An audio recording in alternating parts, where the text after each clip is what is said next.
প্ৰলয়ংকাৰী বানৰ পাছত কৃষি পৰিস্থিতি পৰ্যালোচনা বৈঠক শিৱসাগৰৰ কৃষি মন্ত্ৰী পীযুষ হাজৰিকাৰ উপস্থিতিত এখন বৈঠক অনুষ্ঠিত হয় আৰু এই বৈঠকতে মন্ত্ৰী বিমল বৰাসহ প্ৰশাসন কৃষি বিভাগৰ বিষয়া উপস্থিত থাকে বান কবলিত অঞ্চলৰ ৰাইজক দ্ৰুত পুনৰ সংস্থাপনৰ লক্ষ্য বানত ক্ষতিগ্ৰস্ত কৃষকক কৃষি বিভাগে দিব পছন্দৰ কঠীয়া লগতে বীজ যোগানৰ লগতে ফলমূলৰ পুলিৰে সহায় কৰাৰো আশ্বাস প্ৰদান কৰিছে ৰবি খেতিৰ প্ৰসাৰত বৈঠকত বিশেষভাৱে গুৰুত্ব আৰোপ লগতে পলস বালি পৰা কৃষিভূমি পুনৰুদ্ধাৰ সম্পৰ্কেও আলোচনা হয় এই বৈঠকত কৃষকসকলক দীৰ্ঘম্যাদী সহায় আগবঢ়োৱাৰ লক্ষ্য চৰকাৰৰ জলসিঞ্চন আঁচনিৰ ফলপ্ৰসূ পৰিকল্পনা কৰাৰো নিৰ্দেশনা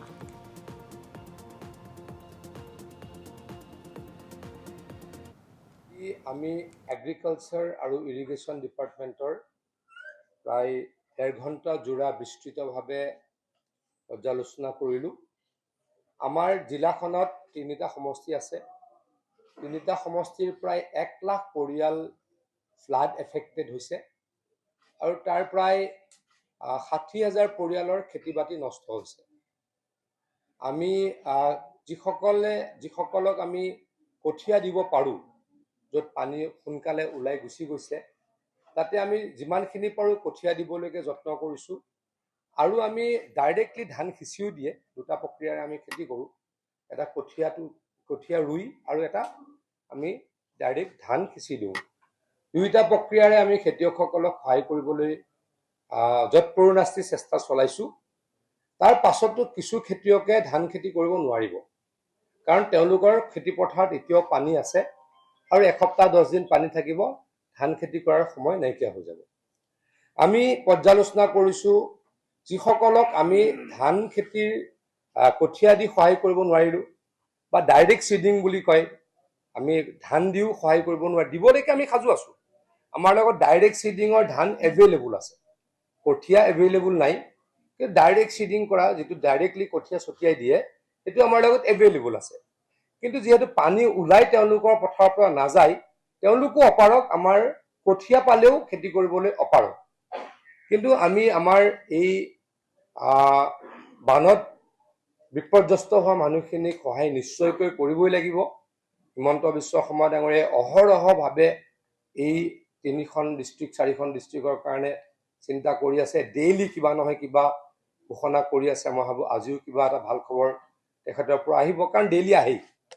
গতিকে এগ্ৰিকালচাৰ ডিপাৰ্টমেণ্ট বা ইৰিগেশ্যন ডিপাৰ্টমেণ্টটো আমি বহি থাকিব নোৱাৰো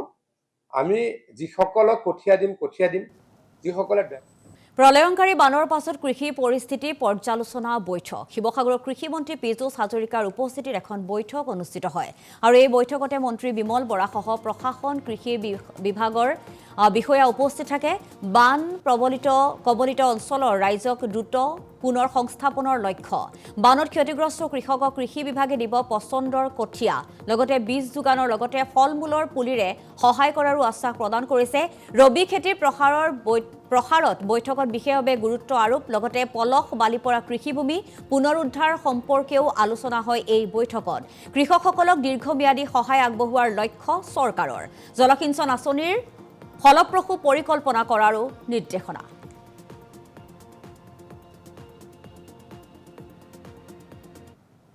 আমি এগ্ৰিকালচাৰ আৰু ইৰিগেশ্যন ডিপাৰ্টমেণ্টৰ প্ৰায় 1.5 ঘণ্টা জোৰা বিস্তৃতভাৱে পৰ্যালোচনা কৰিলোঁ আমাৰ জিলাখনত 3টা সমষ্টি আছে 3টা সমষ্টিৰ প্ৰায় 1 লাখ পৰিয়াল ফ্লাড এফেক্টেড হৈছে আৰু তাৰ প্ৰায় 60,000 পৰিয়ালৰ খেতি-বাতি নষ্ট হৈছে আমি যিসকলক আমি কঠীয়া দিব পাৰোঁ য'ত পানী সোনকালে ওলাই গুচি গৈছে তাতে আমি যিমানখিনি পাৰোঁ কঠীয়া দিবলৈকে যত্ন কৰিছোঁ আৰু আমি ডাইৰেক্টলি ধান সিঁচিও দিয়ে দুটা প্ৰক্ৰিয়াৰে আমি খেতি কৰোঁ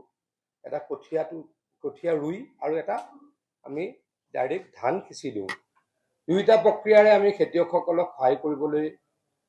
যৎপৰোনাস্তি চেষ্টা চলাইছোঁ তাৰ পাছতো কিছু খেতিয়কে ধান খেতি কৰিব নোৱাৰিব